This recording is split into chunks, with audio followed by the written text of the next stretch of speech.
BlogTalk Radio.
Hello, everyone. This is Chrism, and I'd like to welcome you to this conversation about your Kundalini awakening experiences.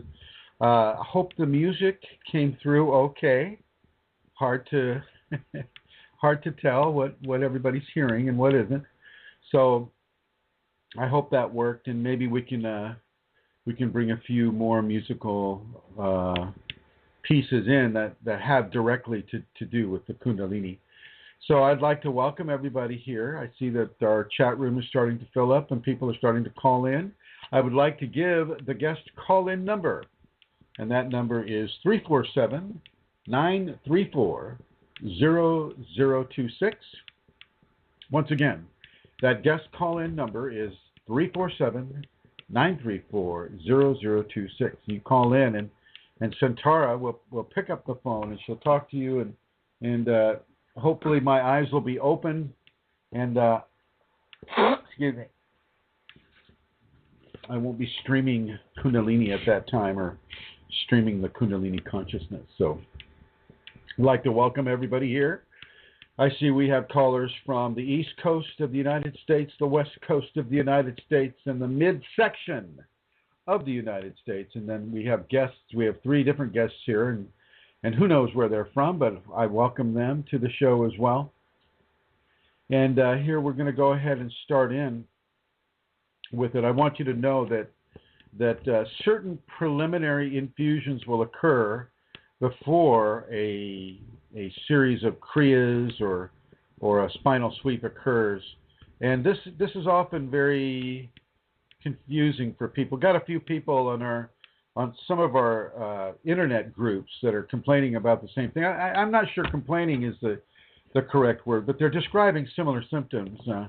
One person is having an infusion that basically makes the arm sore from the elbow to the fingertip, but nowhere else on the body. And it's almost like the muscles are being expanded by an inside force that wouldn't be normal for them, almost as if you're walking around with strained muscles without having strained your muscles. And this will happen, typically this will happen muscle group by muscle group as she traverses around your body, upgrading those muscle groups in ways that allow for a greater reception of kriya-based energy to come through. And then that person may begin to have twitches, or be like if you just have it from your elbow to your fingertips, well then your wrist and your hand will you'll pivot at the wrist, you'll turn the wrist this way and that, probably to the extremes. You'll open your hands extremely wide so that the fingers are widely spread out, and then you may be compelled to close them up tight as if they're in a fist. She may give you different mudras, automatic mudras that are coming through. Don't worry about that. That's all good. That's all clear. And you also may have this in other various areas of the body, such as the back, the back has many different muscle groups converge upon the back, and she may pick a muscle group or two and begin to infuse that, and of course that'll feel like you have a sore back, or you'll feel like you'll have some sort of an electronic energy that's going through, and that's kind of hyper tensing the muscles in your back, and she may go muscle group by muscle group, but not in a logical linear format, not in a logical linear order. Most of the times it's in an order that defies our expectations of what needs to come next, and perhaps what doesn't. And so this is very important for people who are early on in the process to understand that you have pre-kriya infusion upon the muscular system. And this is everything from having, from needing to move your feet a lot, or needing to stretch in certain ways. She will put you in a position where she wants you to stretch the muscle groups in certain directions. This is how yoga can be so helpful during early Kundalini awakening. You can kind of go with what the Mother Shakti wants you to do as regarding a yoga position, and move with that position. Actually, make sure you go both sides with it, both sides of the body, but stay in that position for a good 3 minutes, which if any of you have done yoga, 3 minutes can seem like a really long time to hold a position or to hold a stretch. But this would be the most conducive, I think, with regards to people having a positive acceptance and a lack of resistance to what the sacred Kundalini is compelling them to do. It's very, very, very much in support of the Kundalini infusion. So if you do have access to yoga, vis-a-vis the internet or television or a CD or some sort of a download, find the one. I prefer that you not do hot yoga. This would be Bikram's hot yoga. Not that the yoga is bad. It's just that doing that yoga at 102 degrees, the focus really isn't on the Kundalini. It's more on withstanding the heat and doing the position. And so I would like as little distraction as possible. So you can do the Bikram positions. They're just fine. I think there's like 46 of them, 23 on each side. And so that's fine, but just turn the thermostat into a gentler temperature. This is not a hot yoga practice, okay? And I have done hot yoga. I know about hot yoga. I've actually been through it a few times, and I don't mind it. It's great, but it's really not conducive for Kundalini equilibrium. So just an FYI for that one. Definitely allow yourself to stretch. If you're doing Tai Chi, the Tai Chi moves can be very helpful in this area as well. But even so, the Tai Chi may not stretch your muscle as much as the Kundalini may want you to do it. And so, once again, if you can just find a stretch, whether it's a yoga stretch or an Asian format stretch, do that stretch. Make sure you do it on both sides so that you have equilibrium on the body. And allow those infusion impulses to take place. Some of you, not all of you, but some of you may get some electrical shocks after these preliminary infusions, pre-kriya infusions, and these electric shocks may form a twitch, but you'll actually feel the electricity surge through your body. It's electricity-like, but it isn't actually electricity. So there's an FYI, about these pre-kriya infusions of energy, and you'll feel them. You may feel them in the ring muscles. The ring muscles typically get this, and the ring muscles are the eyes, the nostrils, the mouth, and the rectum, and then of course the opening to the genital area. Those are the ring muscles. Those ring muscles. They close like the lens of a camera. Okay, they open and close in that way, and the ring muscles may start getting twitches in certain. Nothing is wrong. You don't need an antispasmodic medication. You don't need any medication. You just need to be aware of what is happening and to allow this to happen without any resistance. Once again, I'm feeling compelled to give out the numbers again. The call-in number, if you have any question about your Kundalini, I don't care what subject, as long as it does pertain to some aspect of the Kundalini, call in on the telephone. The number is 347-934-0026, and Centaur will answer the phone. I'd be glad to take your question. So there we have it. And right now, I'd like to introduce my co-host, a woman who has done so much for so many. She's the one behind this radio show. She's the one behind I don't know how many seminars in Ireland. But Amelia Santara is a key person with regards to Kundalini Awakening Systems, and I'd like to welcome her to the program now. Hello, Santara. Hello, Chrism. Good to be here. Hi, everybody. I'm seeing you all in the chat room tonight. So it's good we have to we have a good group. We have a good group in the chat room. And tell us how have things been going for you, Amelia? Oh, things have been really interesting for me, Chrism, as always. My process is going along well. I've had some interesting experiences with it, and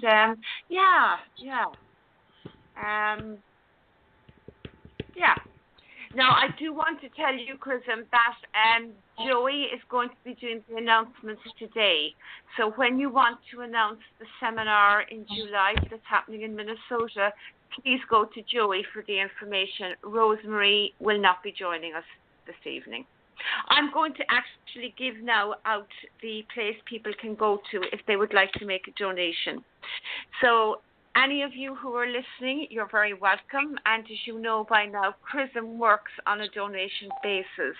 And so if you would like to contribute and make a donation, please go to the following website. It's www.chrism-kundalini.blogspot.com, and you will see the donate button there, and all donations are gratefully received, and thank you very much indeed for contributing.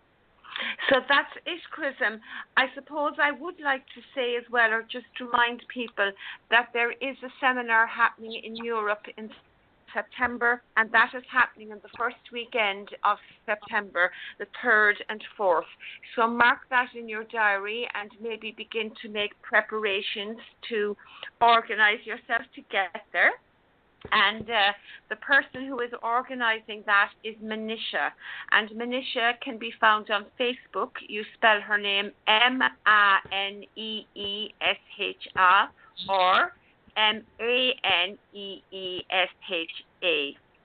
and she's Manisha Manish, and you can message her there, or you can also send her an email, and I will be also getting a phone number for her. But the important thing at the moment is that there is a seminar happening in Berlin, and it is happening on the first weekend, and Chrism will be in Europe.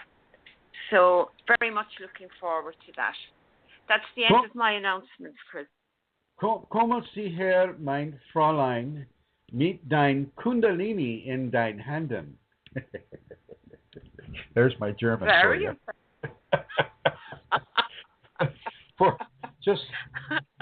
for those. Well, hopefully. My heart stopped because, listeners, I have heard Chrism speak German before, and he's got this rather rude German expression that he says for fun. I thought that's what he was going to do. meet dein Kundalini in dein Händen. Yes. Yeah.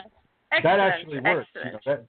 That actually works. I think I will keep that. I will use that there in Berlin. So it's exciting that you're coming to Berlin in September, because you were there last September. It's actually, I think, the same weekend, Chrism.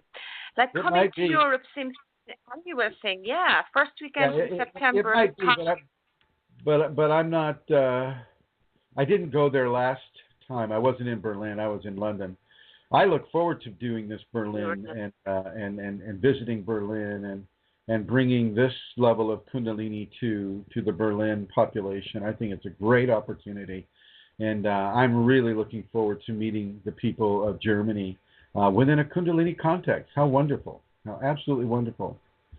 So I want to thank Manisha and Santara and everybody else who is helping with the organization Sotantar. That's the name of another individual, and he's also helping, and Hannah is also helping, and so I'd like to thank everybody there in the country of Germany and in the continent of Europe who is helping to get us situated so that we can go ahead and all of us bring this level of information, of Kundalini information, to the people of Germany. Looking forward to that, especially with all the new people arriving in Germany, the people coming in from Syria and other parts of the Middle East. You know, I think there's a great level of opportunity for those people who are undergoing some very, very, very strong experiences to have the Kundalini. I think the Kundalini can awaken with people when they're uprooted from their homes, or they're, you know, great levels of spiritual, physical, psychological tension is being experienced. The Kundalini can come up, and this can be an opportunity for those folks as well. So once again, I want to say thank you to Amelia, to Manisha, to Sotantar, to Hannah for coming together and helping to bring this to Germany. We're looking forward to that. And since we're doing all of these announcements, let's bring Joey on here. Now, Joey is our fellow traveler to Peru, and when Joey got to the 9,000 foot level in the Peruvian Andes, she was the only one that could really tap dance well. And I want to say I'm continuously impressed, Joey, with your strength and your perseverance and your stability inside of very, very challenging scenarios. So thank you, Joey, for demonstrating such grace under pressure, my dear. Well, I thank you for that. But let me get to the seminar. We're having a wonderful Kundalini seminar July 9th and 10th in Minnesota in Cannon Falls. And we're going to be on a absolutely beautiful natural prairie, and it should be just a special experience. It's about an hour from the Twin Cities. For campers, there's plug-in availables, also a kitchen and shower. There's also rooms available in nearby Cannon Falls. Early registration ends the end of May. Until the end of May, the price is reduced. And we also have an even lower group rate for 3 or more people coming together for it. And for more information, call Rosemary Goliath. Her telephone number is 651-329-9615, and her email is rosemaryg@usinternet.com, all small letters. Do consider coming. Thank you. Thank you, Joey. Thank you very, very much. Thank you. And thank you to Rosemary as well, because I know she's out doing some interesting things today. So thank you, Joey, very much. You're welcome. Okay. And so as we continue, as the Kundalini comes into these muscle groups, these are pre-Kriya infusions. So you haven't started having the spontaneous movements yet, but the muscle systems are being prepared. So as these muscle systems are being prepared, levels of soreness in the muscle systems will occur. It's almost as if like the famous Dutch boy who put his finger in the dike to stop the flood, right? Well, Shakti has put her finger in the last 3 vertebrae of your spine, and she's gradually letting out a stream of energy that just begins the pre-Kriya infusion process. And it's going to be different for everybody, folks. I mean, some of you will have very similar experiences, but it's going to be different for people as they as they come to this with different karma, different infusionary levels, different timing for it. For some it'll last longer, for others it'll be shorter. But it'll all kind of dance around the same thing, letting a certain amount of energy into the system to just begin to prepare it for greater amounts of energy later on. And so these pre-Kriya infusions, they feel like you've got a sore muscles, you've got like a sore back, or you feel kind of a soreness about the body, kind of like you did a really, really hard workout, except you didn't. And some people that are, some people that say live west of the Mississippi, they're worried about Lyme's disease because they say, oh my gosh, Lyme's disease affects the joints and it affects this and it affects that. And the Kundalini will mimic many of the Lyme disease symptoms, and I'm going to state it right here, right now. Many, many, many of the people that are diagnosed with Lyme disease actually have Kundalini, and the drugs that they're dispensed are basically there also to tone down any kind of Kundalini activity, in addition to anything that they would know about Lyme's disease. And this goes with Lyme's disease and what's that one called? Oh boy, it's another kind of a syndrome that people get that the physicians don't understand. We get an ache or a pain there.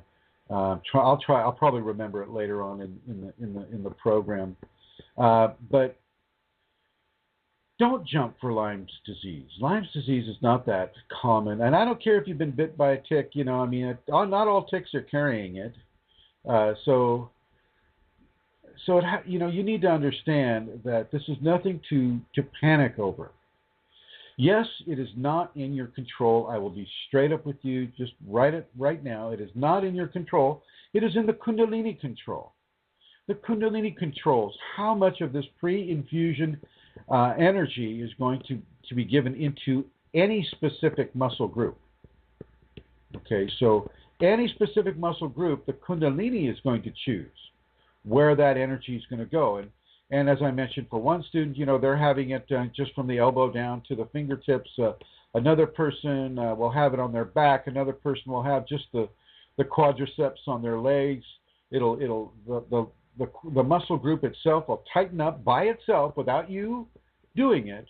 It'll tighten up, hold that tightness for a little bit, and then relax. Then it'll tighten up again. It'll hold that tightness, and then it'll relax. And this will go on and on and on throughout the day. And, and it's a very, very, very drawn out process, but it's definitely setting you up for the Kriya stage. I would like to welcome Manisha to the chat room. Hello, Manisha. Manisha is the individual that is organizing the Berlin seminar. So I'd like to say a special welcome to Manisha and a special thank you to Manisha, Sotentar, Hannah, and anybody else that's helping us organize the European seminar. So thank you, Manisha. So as we continue, this can go to your teeth. This will go to your jaw muscles as well. And at one point you may feel yourself really tightening down on the teeth, and the next minute you'll feel it really relaxing, almost to the point where you're slack-jawed there. And it's very important for a person to understand that it's perfectly okay. It is totally normal. Totally normal. Okay. These types of scenarios can make a person feel like they're coming down with something. You may get a sore throat. You may get an earache. And as I mentioned before, you may get a twitch in your eye or a twitch, at the side of your mouth, or these are normal. The body is just responding to this infusion energy that is being slowly leaked into the muscle groups. Don't be afraid. Don't feel that there's anything wrong. There's no need to visit an MD. But if you want to go to the emergency room, I suggest you do that. Go to the emergency room and let them make all their measurements. But don't take any pills, because there really isn't anything wrong with you. There's more things right with you than wrong with you when you have this experience. Okay. This may also affect your dreams, and you also may be getting some informational-based downloads from the Shakti at these times as well. If you're inside of a practice, you may be given extra information about what she wants you to do with that practice. If you're practicing your surrender, if you're practicing your, how to really give yourself to the Shakti, and if she's already outlined a program for you to do that, then you really need to do it 100%, especially now that pre-infusion energies or pre-Kriya infusion energies are coming in. Very, very, very important for you to begin to set a pattern or to set a template for your body and for the Kundalini as she begins to make her entrance and she begins to change and transform your body. And so I'm gonna go ahead and introduce another special guest we have today, and I'll cover that a little bit more later on in the show. But right now, I would like to introduce one of our recurring guests. Her name is Elizabeth Dalton Gonzalez. And hello and welcome, Elizabeth. Hello, thank you. Hey, good sound. Now, Elizabeth has the Awakened Kundalini. She also has a very, very strong and helpful connection to her Shakti Kundalini, which has taken the form of the sacred spider, and which I think Elizabeth was actually introduced to the sacred spider there in Washington State where she lives. But she, I guess, during the ayahuasca ceremonies down there in Peru, La Araña, which means the spider in Spanish, La Araña came in a much greater way. Is that right, Elizabeth? Yeah, very much so. And hasn't stopped. No, not at all. And she comes,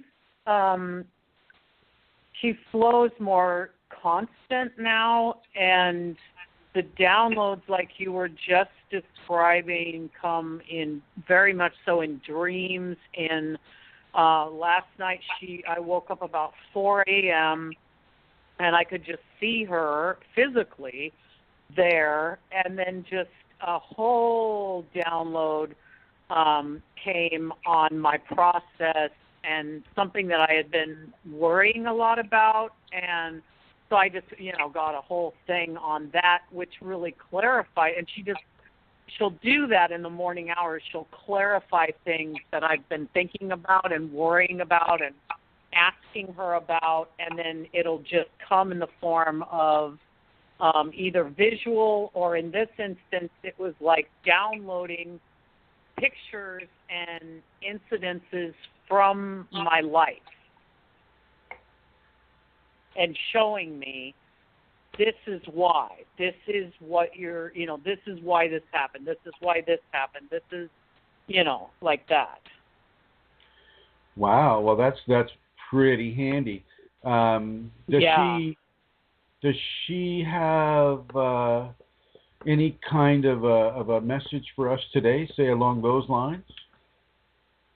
Well, I can tell you what I learned, which was kind of huge for me, and I don't know if it would help anyone else, but I have been, for a lot of years, as you know, going through a fragmentation, and then I'm coming out of the fragmentation, but at the same time, and I think there are a lot of other people that this has happened to, something that I was very much ensconced in my earlier life was taken away from me, and I did not know why, and I didn't know, and I hadn't found this group, and I didn't know until much later on that it was even a fragmentation or why. And so I had been, and then all of a sudden it was bothering me again now, even though I have the information now and I know what's happening and why it happened.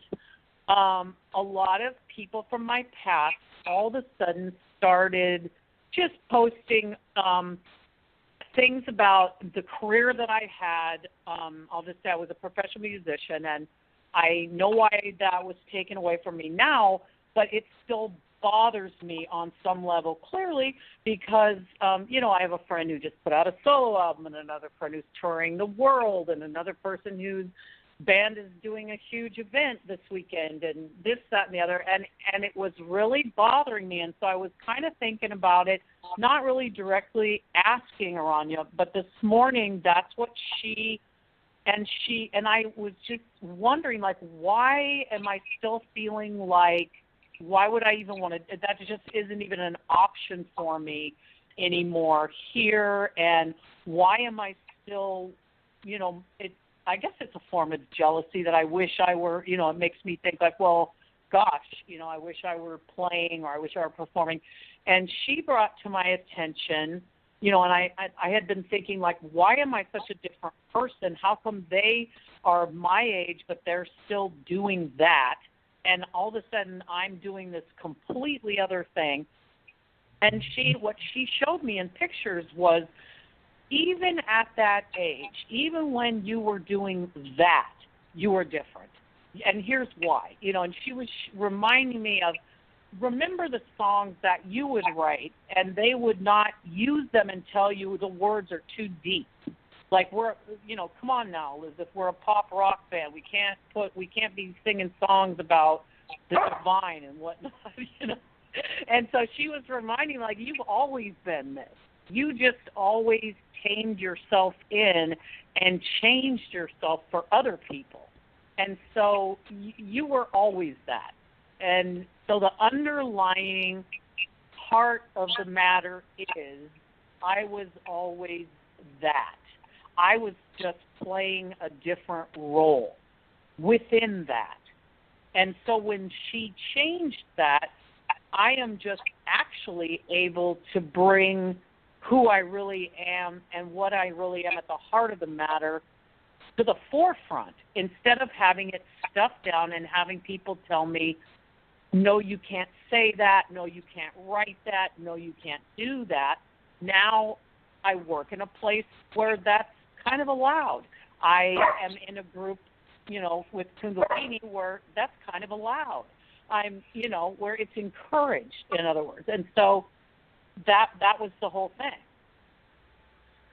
That's beautiful. That's really beautiful. And it's so true. I feel that I hear so much. It's like, oh my gosh, I don't feel like I'm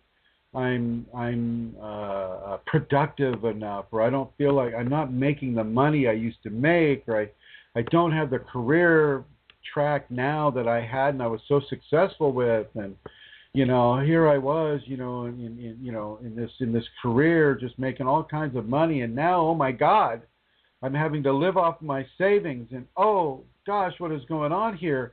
And I constantly reaching back into the past to try to bring that past into a present time expression, and it's just not going to work. Like Laranya suggested to you, this person has always been Kundalini. It just took a while for that person to get the clue. Yeah.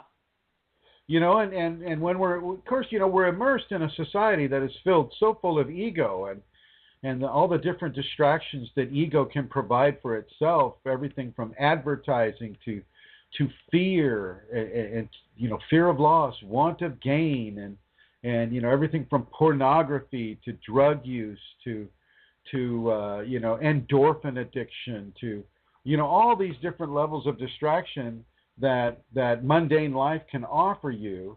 And as we immerse ourselves into these distractions, it can really, really begin to, we can get a bit out of focus in our expectations of what life is truly about. And this allows us to fall into that weird funk, like, well, how come I'm not, making $100,000 a year? Or how come I'm not, as you describe, Elizabeth, how come I'm not a musician touring the world? And, everybody else that I knew is still doing that. How come I'm so different? And you're not so different. You were never going to do that. Yeah. That was something that you were allowed to participate in. And I'm sure that it served you well, while you were doing it. It's just, that just wasn't the end of the road for you. Yep. See, that was not the end of the road. And look at you, Elizabeth. Here you are. You have direct contact with the Holy of Holies. I mean, that's a huge blessing. A huge blessing that is not acknowledged by the masses yet, but that may be changing as well. That may also occur later on. But for the moment, Elizabeth, I think you're right on target, and I think Loranya is right on target with you too. And I think it's an excellent message that she is bringing out into the populations that for those that are having the Kundalini right now, there was never really an option for you. You weren't going to sit there and go, oh, hey, Elizabeth, I think I want to have the Kundalini today. What do you think? You know, there was not that option. You were going to have it no matter what. That's what I feel Laranya is saying to you, is that you are going to have it no matter what. You can play lead singer. You can play lead singer till the cows come home, but you're going to be a Kundalini awakened person, and wherever that leads you is where you're going to go.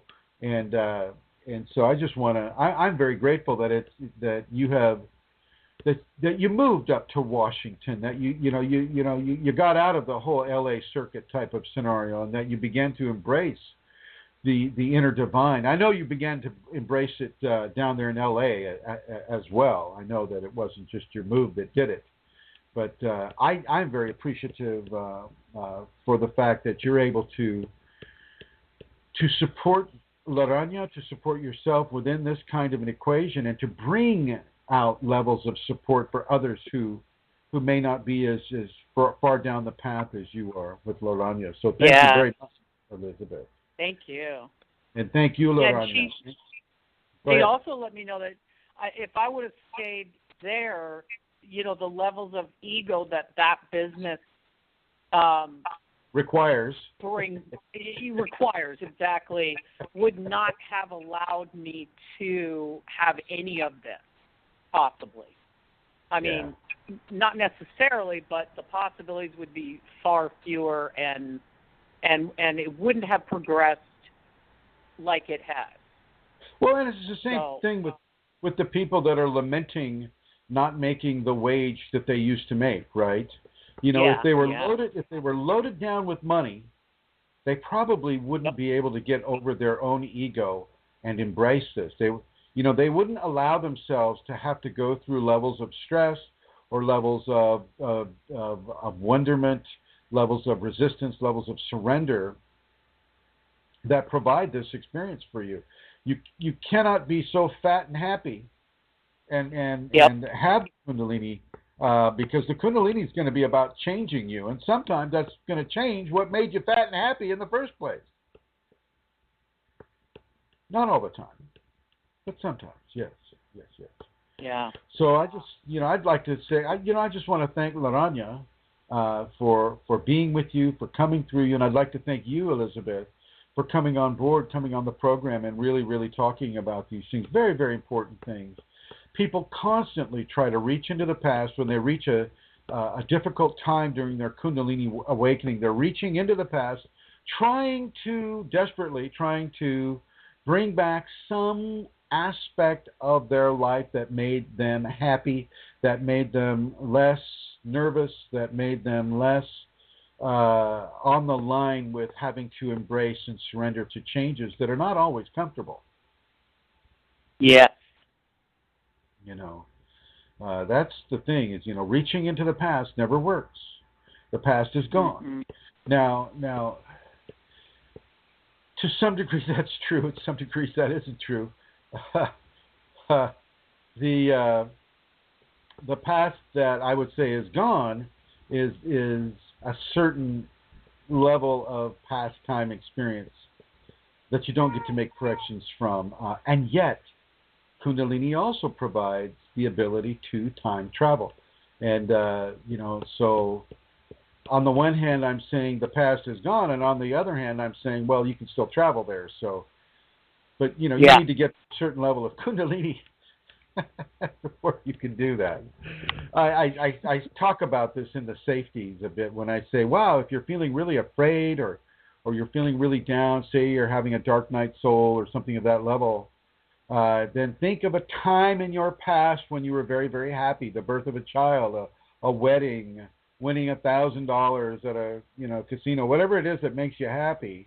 and bring that into the present time. So in a sense, that in and of itself is a form of time travel. And so, I think that's very important to also state that time is like a river, and you can walk up the bank, or you can walk down the bank, or you can kind of stay right where you are, but time can be traversed, but not in a way that denies you the refinement opportunities that the Kundalini is giving you. She will not allow you to time trip away from that.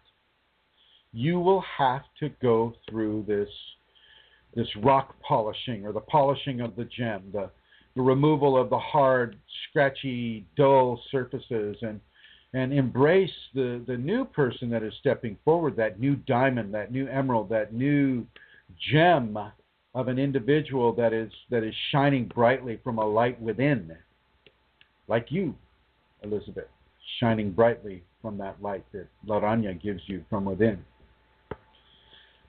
So thank you. Thank you for joining us today, Elizabeth. Thank you. Thank you for joining us today, Laranya. And thank you. Say it in spider language. Thank you. Well, and I want to thank her too, just for showing me that I'm right where I need to be, and that's okay. And let other people know. Let's through this program, through that statement right there, that let's let the 14 people on in the chat room right now that they're exactly where they need to be at this moment, especially if they are already inside of a Kundalini awakening equation. They are exactly where they need to be. Now, the responses that they're having to the Kundalini may not be where they need to be. So, for instance, a person can be in resistance, a person could be having a difficult time, and they may be trying to go back to that old life, and they may be trying to refuse the Kundalini. And that is a misplaced attitude, okay? You need to really surrender yourself to the Kundalini. Allow the Kundalini to take you where she wants you to go, the Sacred Mother wants you to go, rather than where your ego or where your comfort levels want you to go. Does Laranya have anything to add to that, Elizabeth? I just heard she was just saying, and allow yourself to correct it, to be corrected when you start, because even when you're in a good place, because I will think I am, and then just like last night, all of a sudden I won't suddenly be in a place of surrender so much, and just allowing her to snap me back where I need to be and show me, she always does in such a loving way when she does that through pictures and dreams, and then I'm able to see, and then I can think that through with my ego and realize how blessed I am to have it had come down this way, and then I can come back to the heart, back to where, knowing that I'm where I'm supposed to be, and return to my surrender and my trust and get back in line with my process. Well, you also did a lot of work to earn that position, to earn, not being attacked by entities, or not having, your ego infused to such a degree that it forms its own inner dialogue with you. I mean, you've done that work through the Tree of Life work and some of the Kundalini work that you've done up here, and your ayahuasca work, the four ayahuasca experiences you had in Peru. And so you've done some work with that to earn that. But I'm going to suggest that other people are going to have inner dialogue that is corrupted by entities, and that is corrupted by the ego, which is being controlled by the entities, or given, certain aspirations of comfort and control that doesn't really exist within a Kundalini equation. Doesn't exist there. But the entities and the ego will make them think that it exists there, and they will feel that they deserve, the mental clarity, the emotional clarity, things of that nature, without doing the work. And I'm going to suggest you need to do the work, folks. You need to do the self-correcting. You need to, if somebody cuts you off on that freeway, you need to just let them in. If you see that they need to be let in before they cut you off, then let them in and they won't cut you off. You know, if you see somebody, you know, on the side of the road that needs help, well, stop and assist them. If you see this is gonna, I know I'm gonna stretch it a bit with folks, but if you, this is what I do. Okay, I was it was during traffic time, you know, around 5 o'clock in the afternoon, and I saw a snake on the side of the road wanting to cross the road. I could see her just sitting there and waiting for the cars to go so that she could hurry across, and there was no way she wasn't going to get smushed. So I pulled the car over, and I gently herded her away from the road, and so that she could be safe and not, you know, get smushed by car tires. Do that if you're brave enough, and if you know that it's not a viper. You know, the viper have the triangular head, and they don't necessarily like to be told what to do. But other snakes are a little more amenable to that. Go out of your way to reach into the environment, however the environment is presenting itself to you, and give that grace of Kundalini. Give that grace of assistance. Give that grace of service. You know, Elizabeth talks a lot about saving creatures, about not killing the spiders, not killing the serpents, not killing things that even though you could just smush them with your foot, well, that is an absolutely intricate, beautiful life form and consciousness that you just smushed. Now, granted, you know, up to this point, you may have been innocent to that, and you know, innocence does as innocence will do.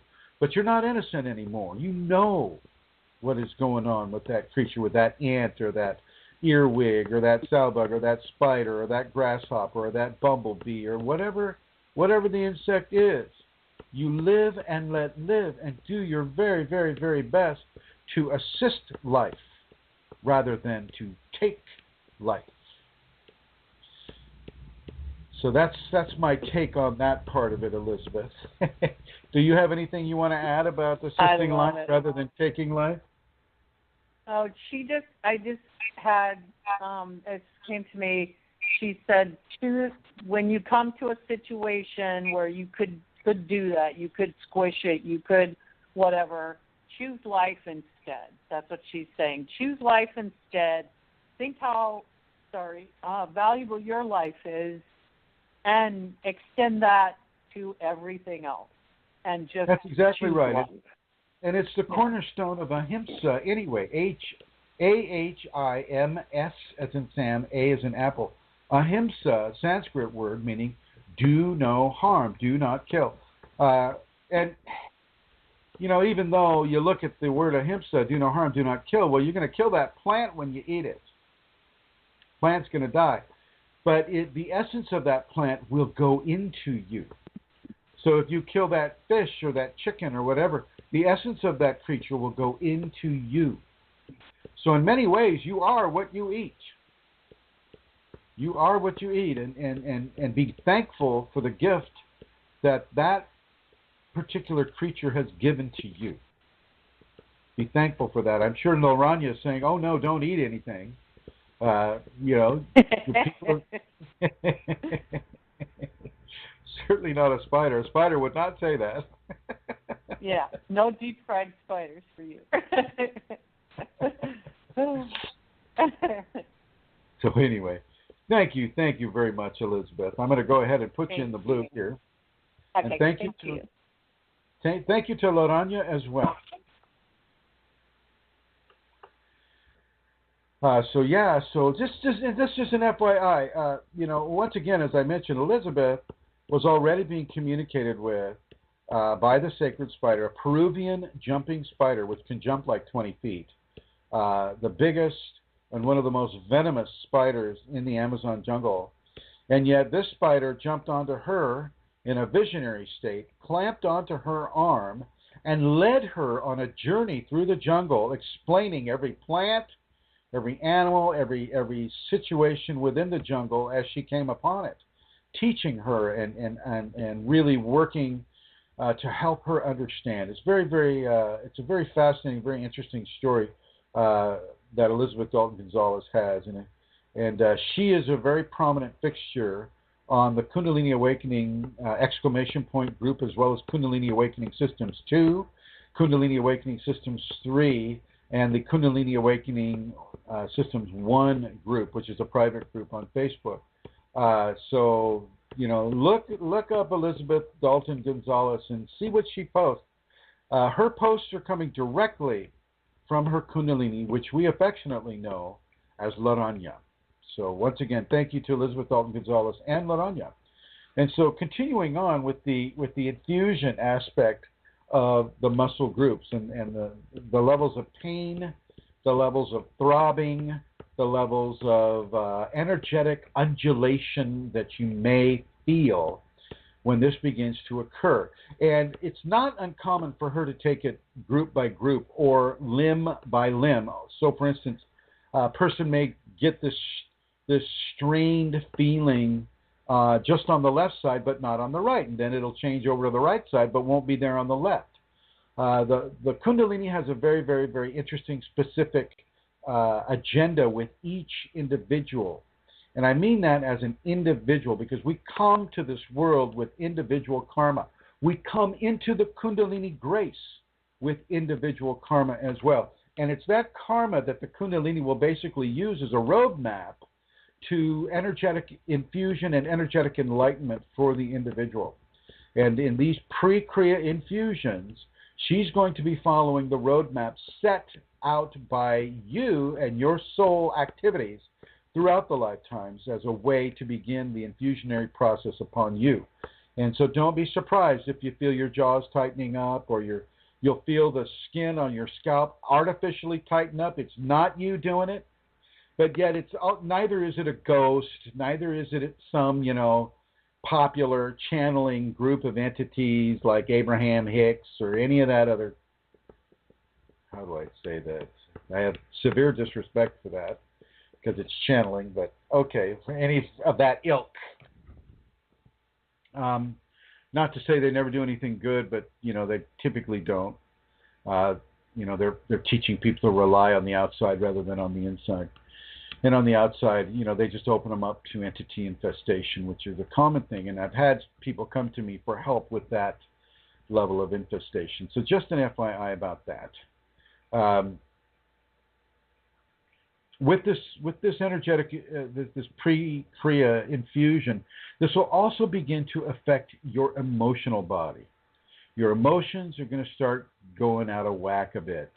If you're inside of a practice where you're constantly trying to self-correct, or you're constantly trying to bring yourself out of an ego, fear of loss, want of gain mode, and to really, really begin to self-correct the emotional body, how you feel about anything and everything, this will begin to infuse more of an urgency into the emotional body. You'll feel this real urge, and that urge may be misinterpreted as irritation or emotional instability.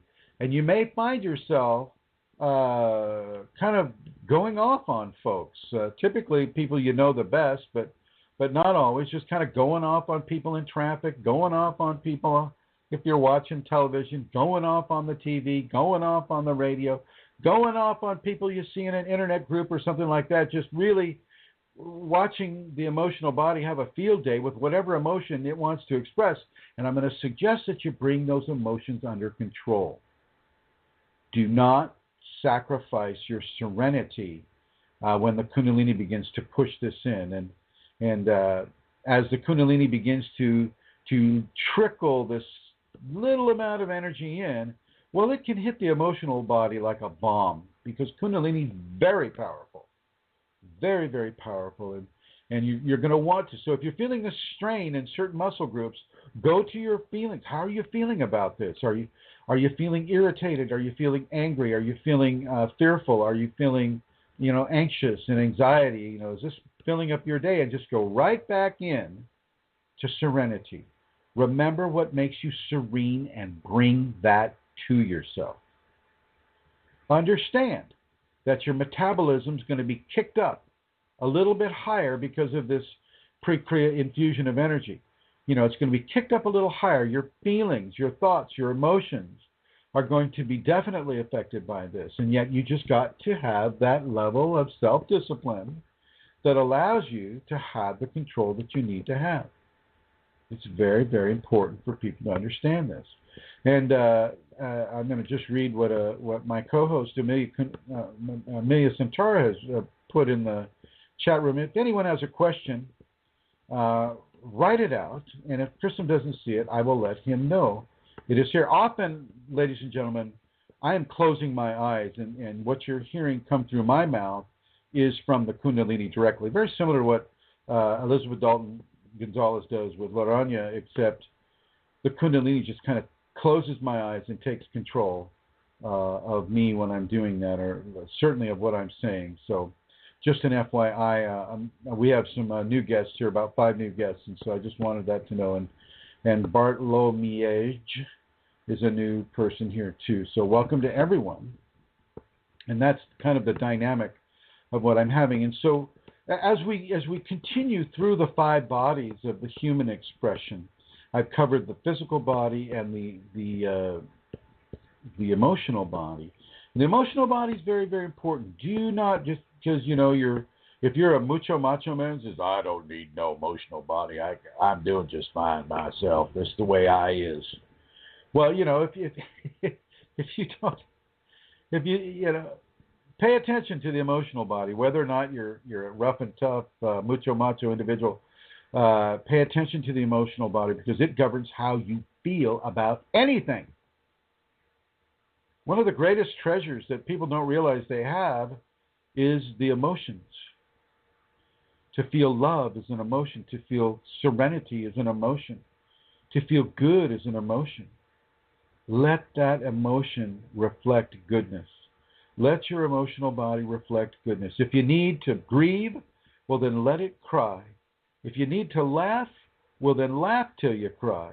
I mean, your emotional body is an integral part of the human system, and the Kundalini will definitely go right there and begin to amp that thing up or to pull it down. Whatever way she needs to do to increase the spectrum that a person has with regards to their emotional body. So basically what I'm suggesting is that you have 5 individual spectrums within your body. So you have the physical spectrum. Kundalini comes into the physical spectrum and begins to release a conditioning energy that is preparing a person for Kriyas. So that energy goes in and begins to increase the spectrum of that individual on the physical body. So that means that if your spectrum basically consists of from 1 to 10, and we'll just say that's as long as your baby finger there, your little finger, that's 1 to 10 in the normal mundane physical spectrum. Well, Kundalini will make it 100 miles long rather than just the length of your pinky. And as it makes it 100 miles long, it's going to take you to either extreme edge or end of that spectrum. She's going to increase it tremendously. She's not going to do that all at once. It'll be a gradual increasing, but it will increase nonetheless. And you need to understand that so that you can embrace it and surrender to that without resistance and allow that to function as smoothly as you possibly can. There will be levels of instability, of emotional instability, and I just want you to be okay with that. I want you to be okay with that. I want you to understand that this is a normal, natural part of the process and that your emotions can be extreme at times and they can be very, very dull at other times as your Kundalini begins to expand the spectrum of expression that you have through your emotional body. Which moves me to the mind. In many ways, this Kriya infusion of energy will affect the mind in many different ways. Depending on the lock that the ego has on the mental expression will determine how much you're going to let the Kundalini and surrender to the Kundalini through the mental expression. It's very important for you to recognize that the ego, the human ego, is one of the expressions of the human system, one of the 5 bodies. The human ego is that psychological understanding that I think, therefore I am, And so basically, associating our creation to the level of a thought. And to some degree that's correct, and some degree that's not correct, because we are more than the mental body. We've got 4 other human expressive bodies as well. So, we are 1/5 the mental body, but no more. No more of that, unless we're putting undue association to the mental body to determine who we are, how we are, what we are, and why we are. And that is what many of us do in current society, is we're placing way too much emphasis on the mental mind, on the mental body.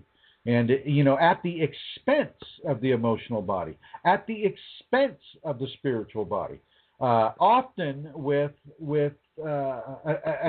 attributes from the ego body or the psychological body to support us in that way.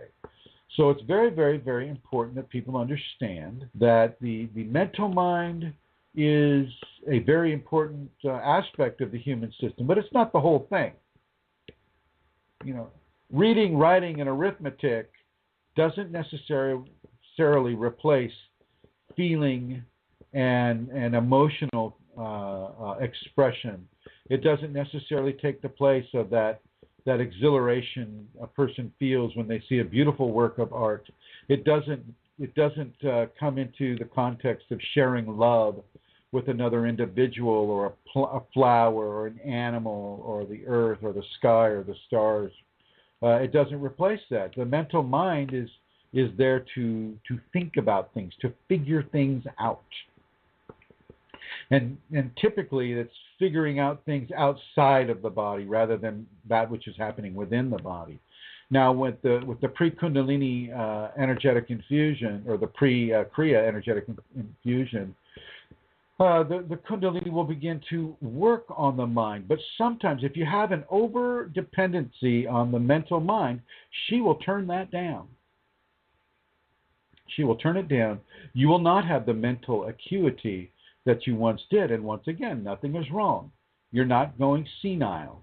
You're not having Alzheimer's. You're not having Parkinson's. You're not having anything of a detrimental disease-oriented foundation for what the Kundalini is doing. The Kundalini is purposefully turning that down so that you don't put too much emphasis on one body over the other 5. She's really going for balancing the 5 bodies rather than having one spike way ahead of another, that's causing an undue pressure or lack of attention to the other bodily systems within the 5-body human anatomy. So there is that. That's something that I would like everybody to understand with great levels of clarity, that the mental mind will be turned up in its acuity or turned down in its acuity. Typically, it's turned down because people tend to overthink. They tend to overanalyze. If anybody out there is a person that overanalyzes things, you know what I'm talking about. You can analyze yourself into a hole that you can't climb out of.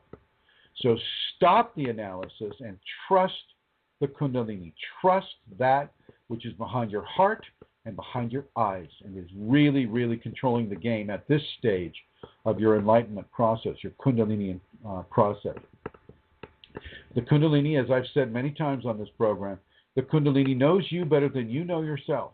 So allow that knowledge to occur. Allow that knowledge to come through. Surrender to that knowledge. Let her guide you. Let her guide you. And rejoice in that guidance. She may send you to a teacher. She may send you to somebody like me. I have to admit there's not a lot of folks doing what I do, but she may send you to a teacher. I'm sure she can find one. And if she sent you to a teacher, then pay attention to that teacher. Make sure she sent you to that teacher.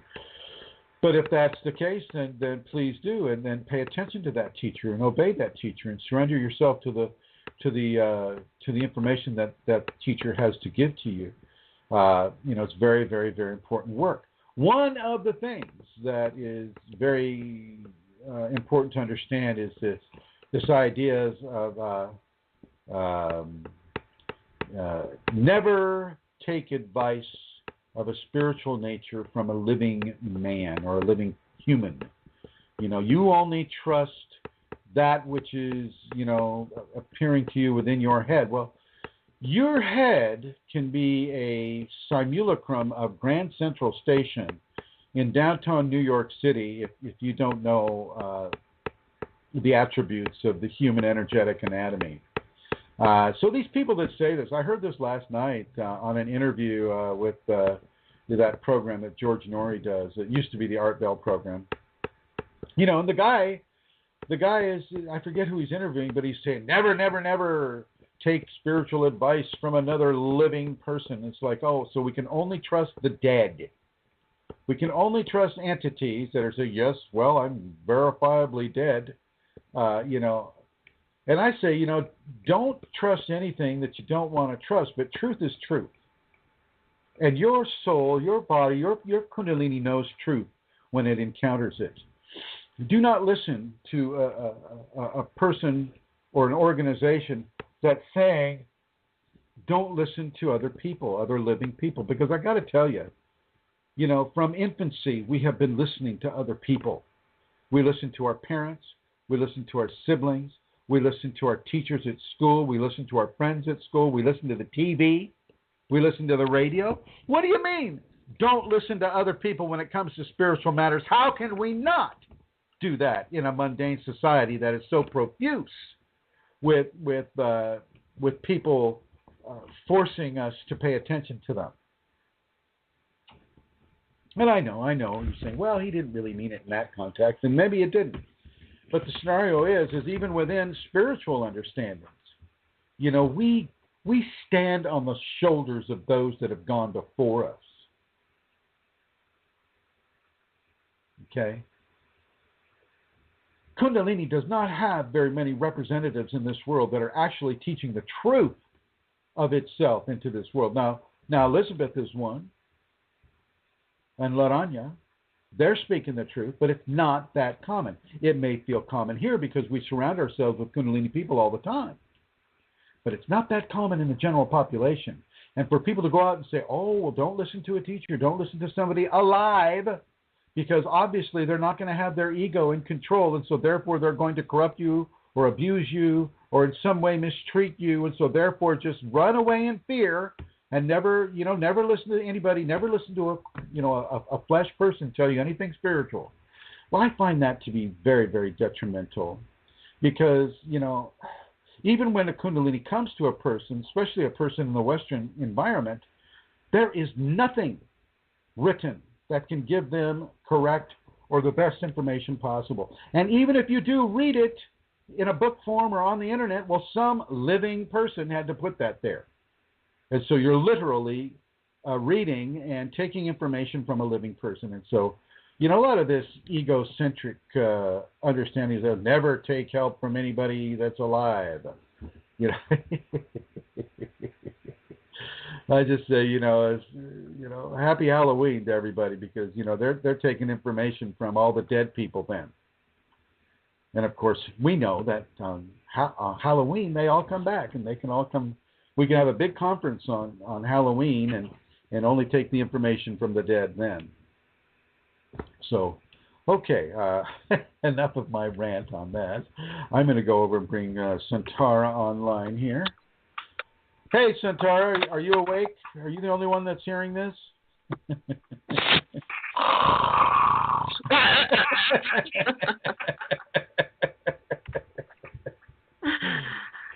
Yeah.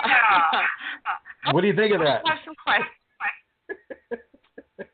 Excellent. Really? Okay. Did you get any questions in? Yes, I have some questions here for you. Thank you. I will begin with the first one. Should one practice the safeties, all of them, all the time? Yes. Absolutely. Okay. And just so people here know, safeties is a list of Kundalini awakening protocols that the Kundalini in me compelled me to write for those that are inside or wanting to have the Kundalini come to them. So this is a group. It's a list of protocols that a person can practice every day. In some of these protocols, a person practices 24/7, such as forgiveness, such as tolerance, such as honesty to the point of immaculate honesty. Kundalini will give you certain levels of validation when you do things correctly the way she wants you to do them. And I keep saying she. I know not all of you are going to, genderize the Kundalini, but the sacred feminine is the sacred mother. And the sacred mother, just like a human mother will gestate the child, the sacred aspect of the femininity within Kundalini will also gestate and form and educate and mother the Kundalini awakening individual, which would be considered the Kundalini child. That's why you hear me saying she is this and her is that. So just an FYI for that. And so she will indeed come into an individual and begin to give them specific understandings about their process that are absolutely instrumental to them. But it may not be the same thing as Chrism or Elizabeth Dalton Gonzalez or Amelia Santara. It may be something completely different, but as long as it is not a corruption of your ethics and your morality, as long as that is not being corrupted in a nefarious way, you can trust that this is Kundalini. Kundalini will not corrupt you. Now, let's back up a little bit and let's talk about the safeties in regards to how she may begin to terminate a marriage or a relationship that is not serving the Kundalini or the individual having the Kundalini. This is a real deal, and some of you may misinterpret that as a corruption, and I don't want you to fall into that misinterpretation. The corruption is to stay in that relationship, forcing yourself to live in a house of doom and gloom or anger and abuse, forcing yourself to stay in a way that is not producing positive results. Now, some of the Kundalini teachings are exceptionally abusive to the ego. I mean, you no longer get to have ego coming in and running the show, and the ego will feel very, very, very much abused, and it will express those feelings of being abused through the emotional body, which it also has its fingers in. And so, as you're in that emotional scenario, and as you're in that relationship that is not serving you, she may come in and just start to separate you by force. And some of you may see that as a corruption, and I want you to correct yourself with that. That is not a corruption. That is a blessing. That is a gift. It's just a blessing and a gift that goes against, the vows of marriage. And she doesn't do this lightly. She's just like, oh gosh, I guess I'll just, split these two people up just for the fun of it. She didn't do that lightly. She does it in a way that supports the level of grace and the level of enlightenment coming into that individual. It's very important that people understand that. It's very important that they not go into judgment because they're being compelled to break up their marriage, whether or not they have kids. I know one of my students, full-on relationship, spouse, couple of kids, and Kundalini comes to them in a dream one night and says, "Don't worry about it." Yeah, hello. Chrism? Hello. I'm here. Uh-oh.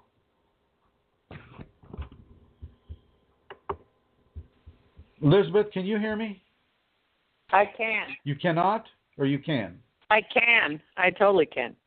Okay. And then I'm going to put you, thank you. Okay. Just FYI, everybody, Santara got kicked off of here she's coming back. She's like, I'm totally losing my train of thought, Elizabeth. It's just gone. Oh, wow, I'm back. What was that? I put you in the blue, Elizabeth. Oh, Jesus. Where did it end for you? What was I saying? My eyes were closed. Oh. I don't know how long I'm gone. I'm gonna, yeah. Well, okay. When I left, are you asking what were you saying? Yeah. Chrism? Yes, hello. I'm here. I'm here. Okay. I'm just going to continue along the lines, my dear Amelia, and you go ahead. She got kicked off again. I have to tell you, everybody, she's calling in from Ireland. So she's basically calling New York from Ireland, and it's like, gosh, I guess it's almost like 1 o'clock in the morning, I think, over there. And so I just want to, and it's 3 o'clock in the morning over there where Manisha is. So another hand, of appreciation to Manisha. And Lana Seeker, right? She says, you were talking about your student who was married. Thank you, Lana Seeker. You saved me.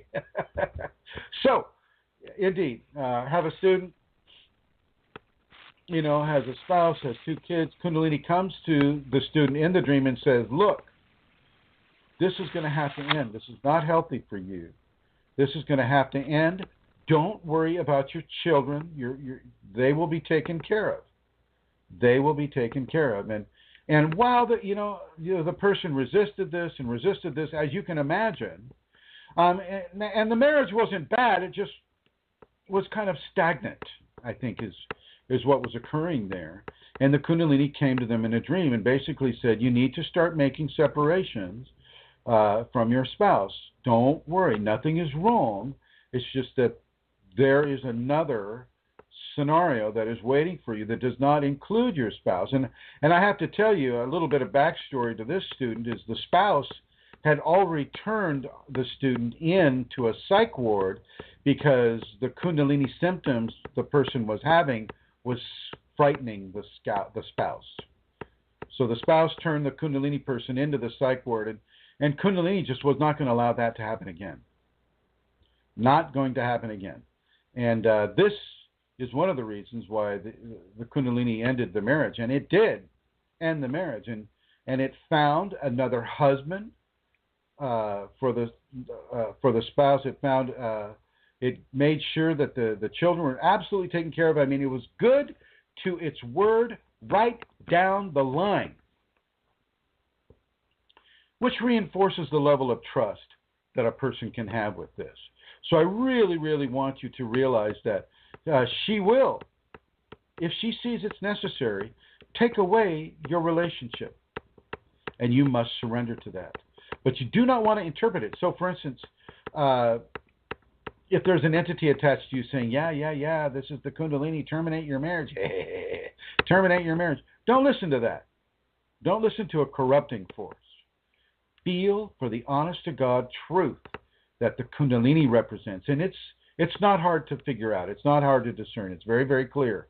And so go with those levels of understanding. And so this is also, indicated in the safeties. The safeties talk about surrendering the control of your life to the Kundalini, surrendering the control of the life to say, a teacher the Kundalini picks out for you to have, surrendering your resistance to the Kundalini, surrendering your fear to the Kundalini, surrendering your career, surrendering the control of your life to the Kundalini. And I don't mean that just as a word play. I mean that as a direct reality.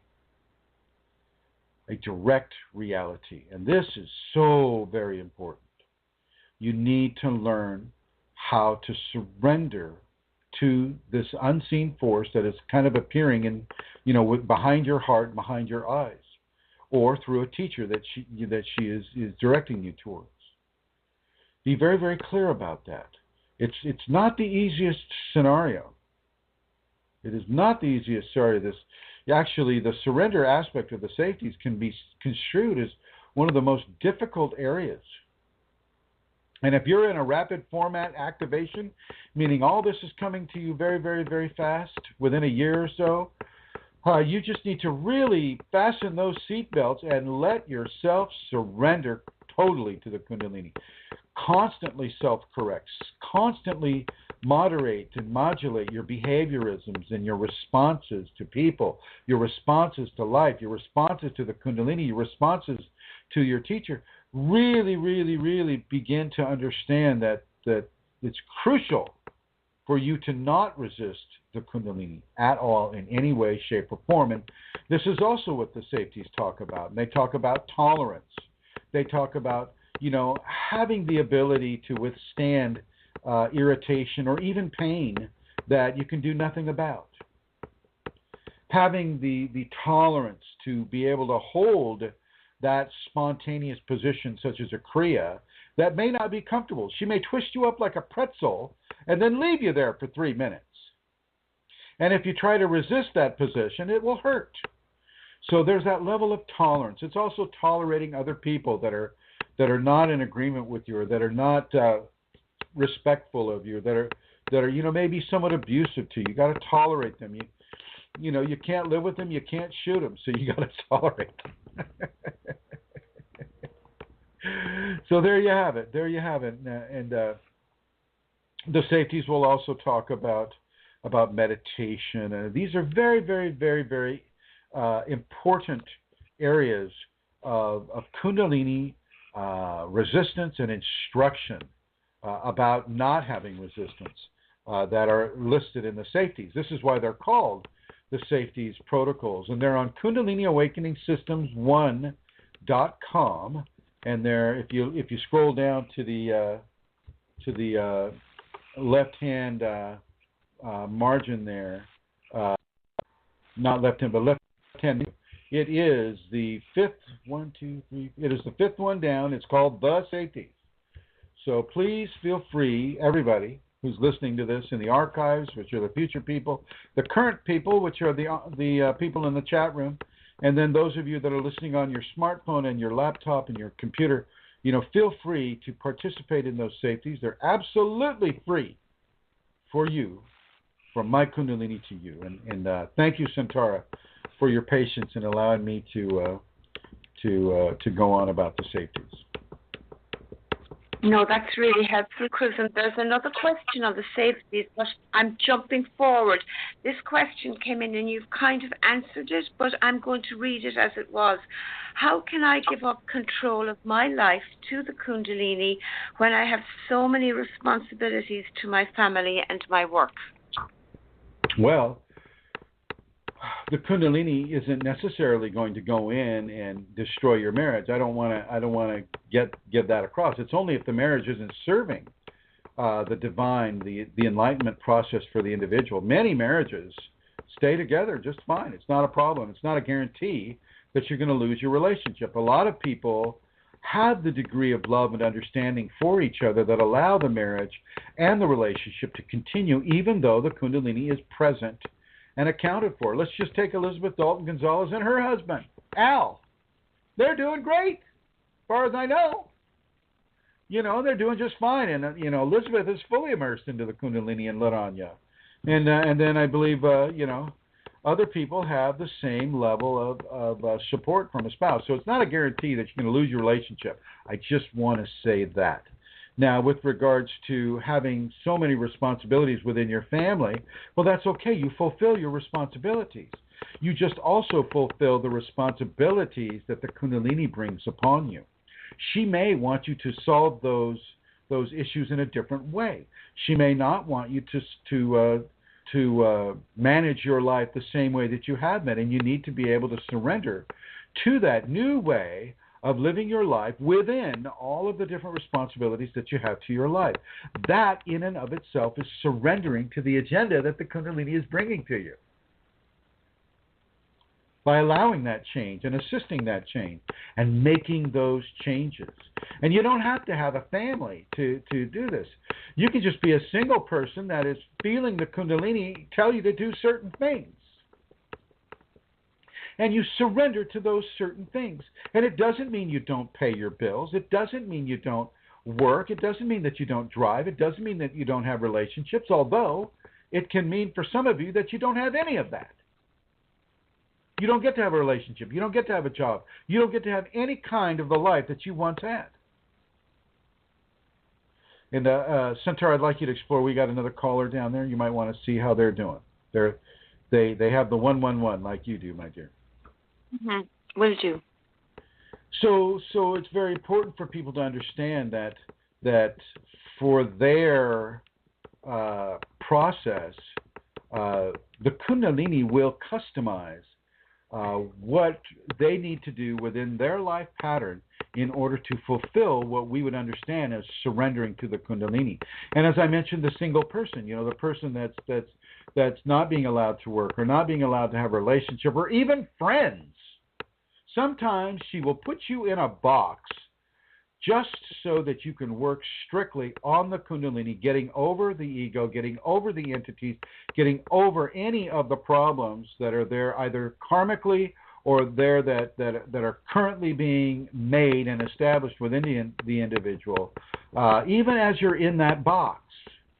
And there's no guarantee that everybody has to be in this box. It's not the same for everyone, as I said earlier in the show. But if you're in that box, well, then she's being very, very forceful and very, very connected and present in your life to disallow these levels of distractions to occur. Typically, that will happen to a person that has the rapid format activation. They get kind of sequestered away so that because the changes are happening so fast and furious that they're sequestered away so they can just deal with these scenarios. And they'll still have to pay rent. They'll still have to survive within society, but also the Kundalini will provide a means and a way for that to occur. They may just come into some money through some activity or through some type of a scenario that the Kundalini will create. They may come into that money, and that money may help them survive. It doesn't mean that they'll be lavishly rich or that they go out and buy a Maserati. The Kundalini probably won't allow that to occur. The person won't even be won't be allowed to enjoy a Maserati or a Ferrari or something like that. I mean, so we're not being given cash just to go out and spend it frivolously. We're being given assistance, financial assistance from the Kundalini so that you can participate in this level of Kundalini awareness that the individual may be experiencing at this time. Okay, so it's very important to understand that, yes, indeed, you can have the responsibilities of a family, of a life, and still surrender to the Kundalini. You just need to listen to her first. Her first. Great, Chris. Not your mental mind first. You're welcome. Beatrice is online. That was the 111, and she has a question for you. Okay. Let's bring her on.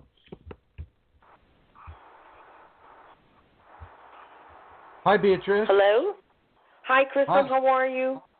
Very well, thank you. The reason why I called is because I'm a little, there's something that I want to know, but I don't understand what my Kundalini is trying to tell me. I feel like pressure underneath my foot, both feet. And I've been asking my Kundalini, what does it mean? But I'm not understanding what it's trying to indicate or what it's trying to say to me. So that's why I called. Okay. Have you been walking barefoot on bare soil outside? No. Why don't you start doing that? Do it for about 9 to 18 minutes per day.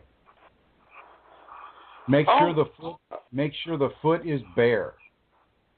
And make sure you're walking on make sure you're walking on dirt or grass or something that is really coming out of the ground. It's a gesture for you to ground yourself a little more. And she wants to ground you from the feet rather than from the base of the spine. Okay. That's why you're getting that little pressure on the sole of each foot, right behind the ball of each foot. That would be the chakra of the foot. So ground myself. Okay. When you stand on that ground or that grass or that lawn, just visualize roots going from your feet straight into the ground. And you may feel like you're getting sucked into the ground, and that's okay. That is okay. No, nothing's being hurt, no damage, nothing like that. Go with it, surrender to it, and ground yourself with that. Okay. Is there anything else that I missed that I need to know from my Kundalini? Well, I'm going to invite you to listen to the archives, my dear, because I'm kind of like, I've got 30 minutes left of the show, which means I've done an hour and 30 minutes already. I can't go over it all. Yeah, Too much. Okay. Yeah. But I always call for the last minute. Well, I appreciate your call, my dear. I appreciate your call, and that's an excellent question. A lot of people will be asking that same question. Some of the archivers coming in on the archives, and maybe perhaps some of the folks that are in the chat room right now. So that was a very good question, and I want to thank you for asking it. Do you have another question? No, that was it. All right, my dear. Thank you for listening. Okay, thank you. You said just? Just?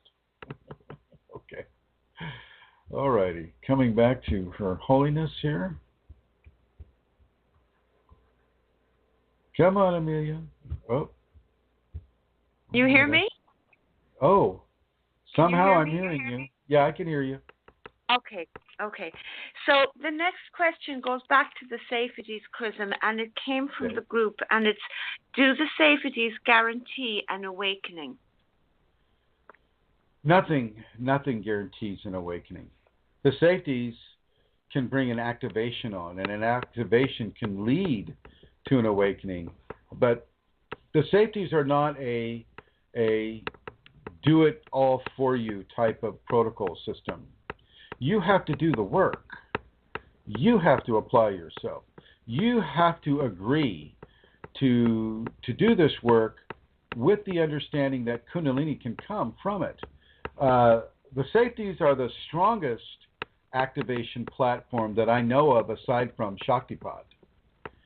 There is no other system that is as rapid and as all-inclusive of strictly Kundalini awakening material to be practiced. I don't know of another system that even comes closer than the safeties. Matter of fact, I have people taking the safeties off of my website, taking my name away from them, and using them themselves, which I guess is fine. I mean, I want that information out there. I don't need to be. I know who gave it, and it's the Kundalini that gave it. So the safeties, do they guarantee an awakening? Nothing guarantees an awakening, not a single thing. The only thing that can guarantee Kundalini awakening is Kundalini itself. Okay, so no guarantees, my dear. Over. Okay, next question, Chrism. Why Kundalini activation and awakening is smooth in some and a difficult process for others? Karma. And whether or not it's the first time they've had it. As I've mentioned in other programs, when you die, the Kundalini goes with you. That's something you get to take with you. You take your enlightenment equation with you, and that enlightenment equation follows you to the next life. I believe Elizabeth Dalton Gonzalez is here for the second time at least.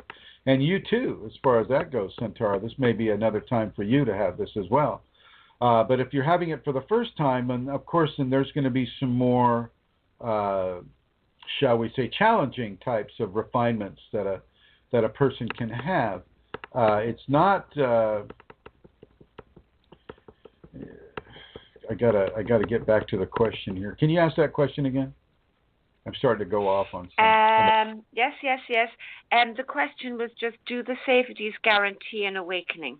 That was the question. Right. Okay. Yeah, so they don't guarantee it, but they greatly increase the probability that it is going to happen. Greatly increase that.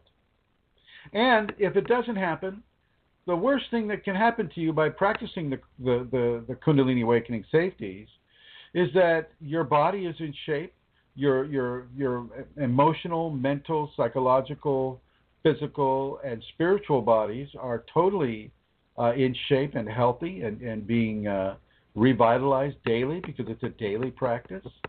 If it doesn't awaken, the worst thing that can happen is you become a better person. You're more forgiving, you're more tolerant, you're more patient, you're more loving, you're more honest, you're more disciplined. Okay. So the safeties are really, it's a win-win-win all over the place. Okay, thank you, Chrism. It is. This question comes from the group. It's more yes, it is a question. My sixth chakra is running 24/7 for the last 3 years. Now it's giving a headache. How to deactivate? That was the question. Yeah, I remember that question. This is a person that went to a book or some source of information about how to activate the third eye. And a lot of people are doing this. So a lot of people in India are going straight for the third eye and ignoring every other chakra. They're just going straight for the third eye where they put that little bullet hole that they call a bindu. Wow, that's really, it's a strong mistake. It's a strong mistake with very, very strong ramifications. You're inviting migraine headaches. You're inviting severe imbalance with your visual cortex and the spiritual illumination that can come from that. You're pre-activating the Ajna chakra just by the force and will of the ego. So this person did this. This person, and it was successful. And now he's suffering from severe headaches and wants to turn it off. And guess what, folks? It's not that easy to turn off. Do not activate the third eye before your first chakra. You do your first chakra first. You do your second chakra second. You do your third chakra third, fourth chakra fourth, fifth chakra fifth, and sixth or Ajna chakra sixth, not first. Okay. Now, one of the participants in the groups is giving this person a healing. I'm only allowing that simply because, if it is to be given, well, then this is good practice for the person giving the healing, and it's a somewhat worthy cause for the person receiving it. When this person worked very, very, very, very hard and very diligently at activating his third eye, and he was able to do it, and now the fruit doesn't taste like what his expectations were of it supposed to taste like. And now, he's got a headache 24/7 that no drug will take care of. And these are some of the fruits of erroneous, ego-controlled investigations and activations that people can run into when they decide to just go for the phenomena, without doing any research on what the effect is. They jump straight into it, and they get hurt that way. And I just don't want any of you to get hurt that way. It is not worth it. It is very difficult, and it's not worth that. So don't activate the third eye first. Don't become a channeler. Don't practice Reiki. I may as well step on all the toes while I'm at it. So I'll stop here. Go ahead, Satara. Oh, that's unusual. Well, you mentioned channeling. So maybe could you just say a little bit about that? Because somebody on the group today mentioned how they were okay with channeling. Can you say why channeling is not such a good idea? Channeling is not a good idea. I mean, it's hard enough. Kundalini is difficult enough without putting up a welcome doormat to your brain and having dead people and in some ways demonic oriented consciousness come in and begin to possess you. And this is exactly what occurs. You've seen the people that are really into their alcohol on the street corner talking to the air. Well, that's what the channeler's doing. They're just not doing it on a street corner. Some entity is coming into that channeler and going, I am the great Oz. and I am a 35,000-year-old entity, and I have all the wisdom of the universe, and of course I will give that to you if you just give me more of your body, more of your mind, more of your commitment, more of you. And they just want to get their roots deeply, deeply, deeply involved in you to the point where you cannot disengage. And that's when the abuse really begins to occur. These are demons. These are demonic structures. And so they will scream abuse at you. They'll try to get you to commit suicide. I've had these people come to me, people that are listening to Esther and Abraham Hicks. They come to me and they come to me for healing of these entities that are trying to possess them, that are forcing them to drive their car through an intersection at 50 miles an hour when their light is red, and forcing them to rear end people and to get in accidents and forcing them to hurt themselves. I mean, this is what entities do to a person. This is the corruptive elements that channeling can introduce into a person. And the person is just the innocent little 5-year-old kid going, oh, I want to be a channeler because it looks so much fun, and I want to be famous. This is not the way to go, folks. This is going to hurt you. This will hurt you, and hurt you a lot. And so I always, always, always advise people to go away from channeling. Walk the other way. Don't even listen to a channeler. Don't even go to a channeler for spiritual information. Let the Kundalini give you what spiritual information you need to have. And let me tell you, she knows how to give it. She'll just download it straight into your head. Channeling is not advised under any circumstances within a Kundalini awakening format. Any circumstances. Over. Thank you, Chris, and that's really clear. There's a question from Yazin Beatrice, which I think is Beatrice who called in, and she's asking you in the chat room, can Chrism tell me if Kundalini is now at my throat chakra? Yeah. Kundalini is in every chakra of your body. Is it, and that means every cell of your body. Is it infusing up to the fifth? Actually, I see it's parked more at the heart than it is at the fifth, although it's encroaching on the fifth, which is probably why she feels it there a little bit. Over. Okay, I'm sure she got that. Okay, Chrism. The next question, again, is about the head. It says, can Kundalini activation start in the head? Yes, you can have a top-down activation. Top-down meaning that the seventh chakra, the crown jewel, activates first and then flows that activation down to the sixth, the fifth, the fourth, the third, the second, and the first. It's typically harder. It's a harder format, but sometimes the karma of the individual will insist upon a harder format for greater levels of clearance, for greater levels of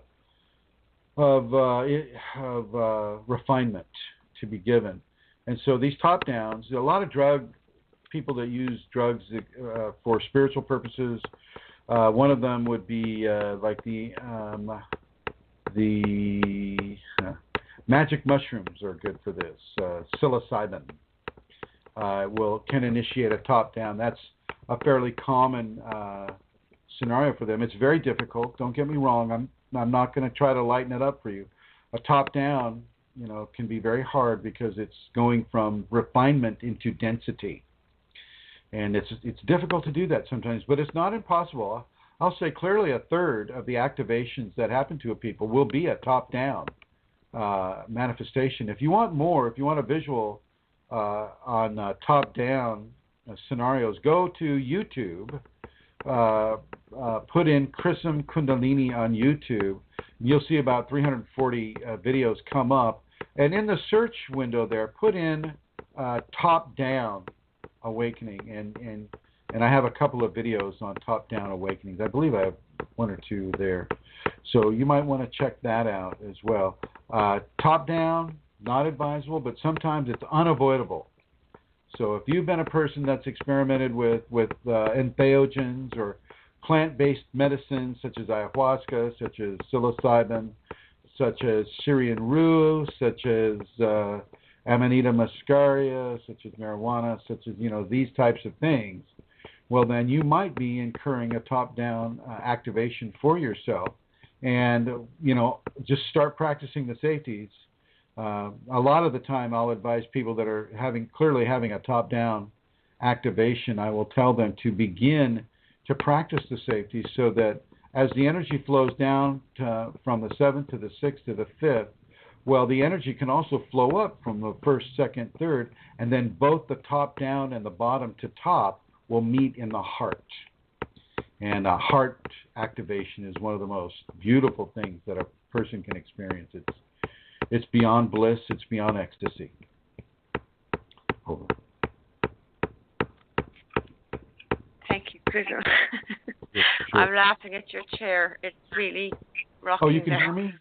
I'm moving my feet. It's not my chair. Yeah. I'm moving my feet. My apologies, folks. Okay. There's a question that has come in since the show started, and it's actually my last question. It says, I have a twitch in my eye for the past 3 weeks. Is this part of the preliminary infusions you spoke of at the start of the show? Yes, that could be. That indeed could be a part of the pre-Kriya energetic infusion. Yeah. Remember how I mentioned it'll hit the ring muscles typically first, and so if you have a twitch at the corner of your eye, or even on the bottom of your eye, not so much at the top or the eyelid, but either corners or the bottoms of the eye of the ring muscle of the eye, you'll get that twitch there, typically in the outside corner. Yeah, that can happen. That is but it can also, every other ring muscle can twitch as well, and it is a fact of the Kundalini as she does this basic maneuver to begin to gently infuse a person with levels of energy that are preparing them for greater levels of energy that the Kriya system will bring. So yeah, that can be starting for that individual. That's the last question you said? Okay. That's the last question, and just to say, Beatrice on the chat room says thank you for answering her question, Chrism. Yep, that's the end of questions. Okay, now do you have any questions yourself, Santara, that you'd like to bring up? No, Chrism, no, I do not indeed. Okay, all right, very good. And of course, if there is anybody that is on the group, I see Alana Seeker is typing right now. She may have a question. I would like to reiterate that we're having the Kundalini Awakening Seminar in Minnesota, July 8th and 9th. And so if anybody can make it there, this is July 8th and 9th of 2016.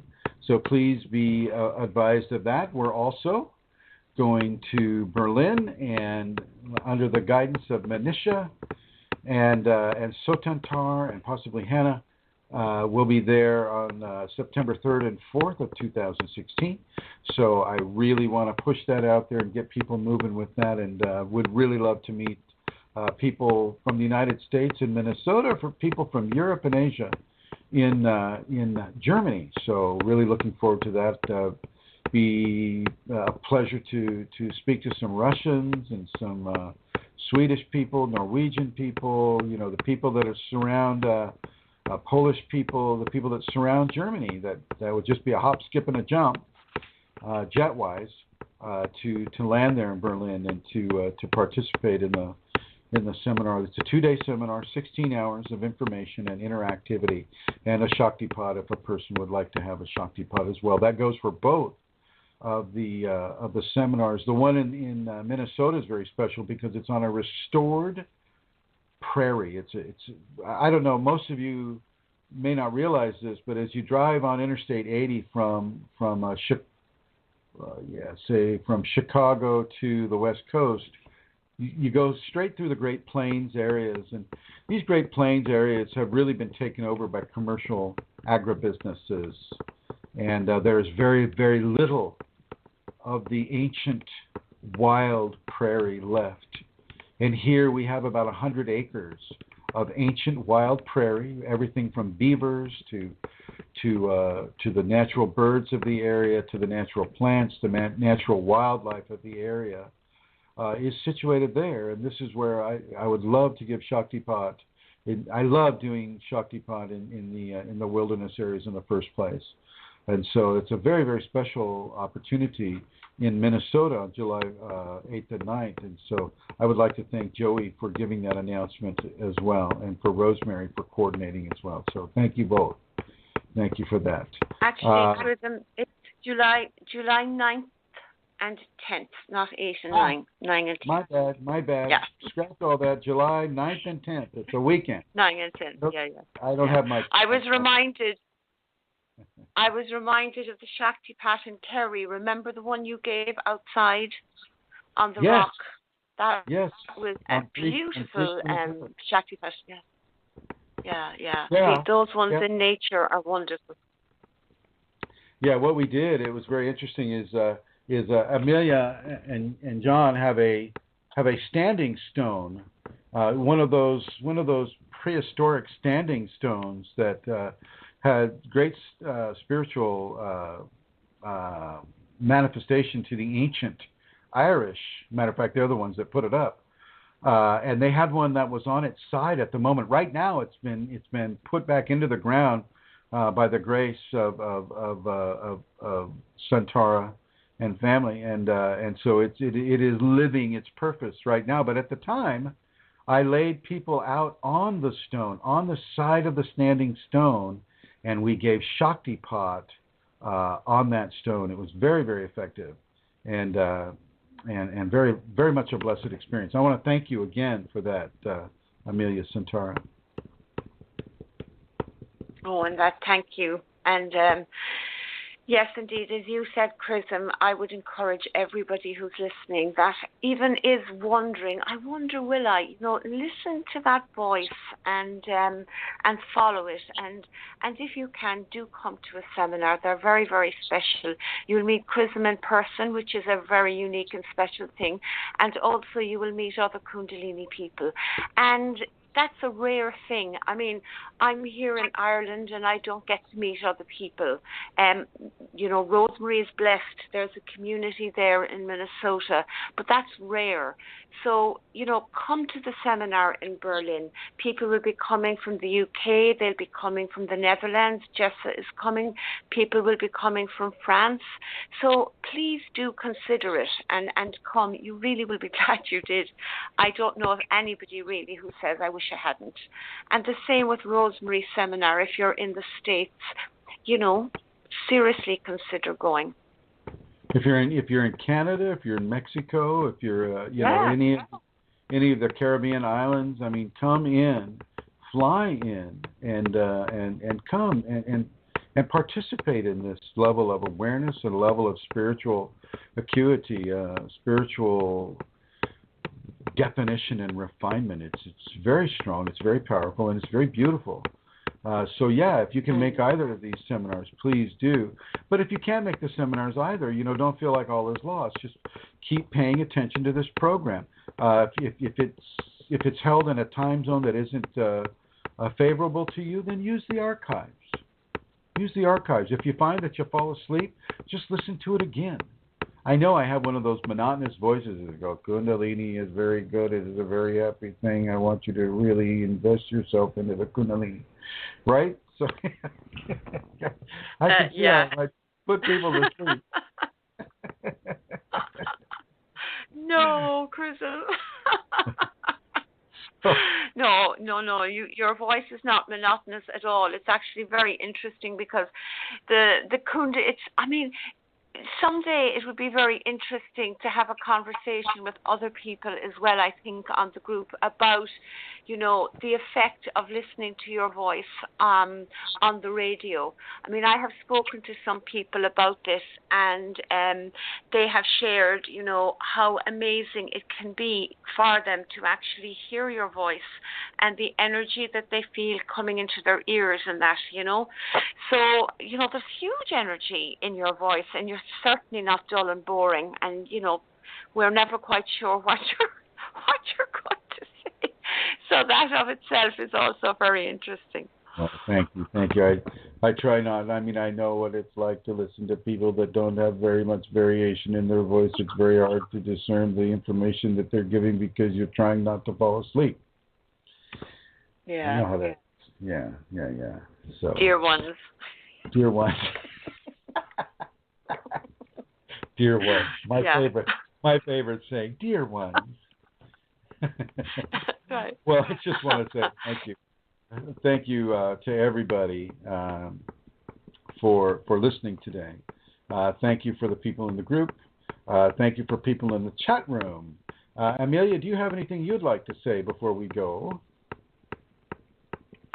No, Chrism, I don't really. Just thank you to everybody for listening. I really enjoy being here. I'm very aware of a community gathering every Wednesday.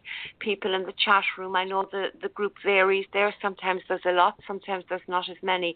But every Wednesday there's a gathering of of Kundalini people around the world at this particular time. There's quite a lot of people listening in many countries. And that's interesting. It's very cool. Yeah. Very cool. So hello to all of you. And again, throughout the week, between now and next week, there will be people listening. And I want to say hello to all of you as well. And thank you, Chrism. And catch you again next Wednesday. Okay, and I'm going to come on over to Elizabeth and offer Elizabeth some last words here. Elizabeth, any last words from you or Laranja? I don't, except just thank you, and thank you for putting on this great show. Oh, I have to abjure to Amelia for that, but you're very welcome. You're very welcome. From my Kundalini to yours, and from me to you, Elizabeth. Thank you. Much love, and gratitude. And here we go. And I would like to thank everybody who is listening to this show in the archives, for tuning into the archives, for everybody that's coming online right now. If you have, if you want to look up any other sources for this information, as I mentioned earlier, you can go to the YouTube channel, chrism.kundalini, and YouTube will take you right to we've got over 300 videos there. We have Kundalini Awakening Systems 1 at Yahoo Groups. We have Kundalini Awakening ! On Google+. We have Kundalini Awakening ! On Facebook, as well as Kundalini Awakening Systems 1, Kundalini Awakening Systems 2, Kundalini Awakening Systems 3, Kundalini People, Kundalini Radiance, Community, Kundalini Healing, both public and private groups. And so we are trying to get it out there as much as possible. And I got to say, it's a team effort. It's people like Amelia Santora. It's about people like Elizabeth Dalton Gonzalez. It's people like Rosemary and Joey.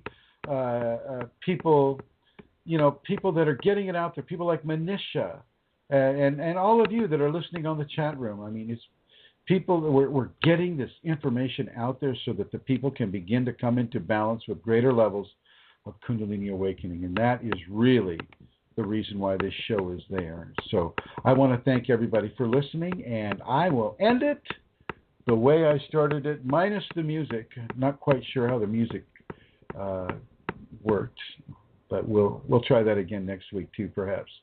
Have a beautiful, beautiful evening for those of you listening in Europe. Early morning for those of you listening, deep into Europe.